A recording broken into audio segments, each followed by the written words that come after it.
Hello WhatsApp guys, আসসালামু আলাইকুম। আপনারা সবাই কেমন আছেন? আশা করি আপনারা সবাই ভালো আছেন। আজকে আমরা যে কাজগুলো করলাম এই বৃষ্টির ভিতর, এই 6 ইঞ্চি দিয়ে আমরা এটা করা হয়েছে। বাথরুম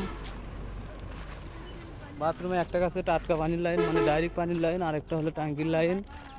কাজগুলো আসলে কেমন হচ্ছে একটু কমেন্ট করে জানাবেন।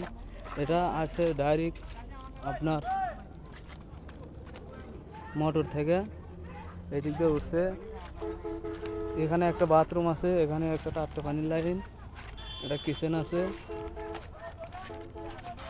এই লাইনটা ঢুকছে এখান থেকে, ওই ওই বাড়িতে একটা লাইন আছে, সেই লাইনের এটা হলো ট্যাঙ্কি। আমরা আপাতত কাজ করার জন্য, মানে বিল্ডিংটা নিচতলা কমপ্লিট না হতে ভাড়া হয়েছে, এই কারণে এই ট্যাঙ্কিটা লাগিয়ে নিল।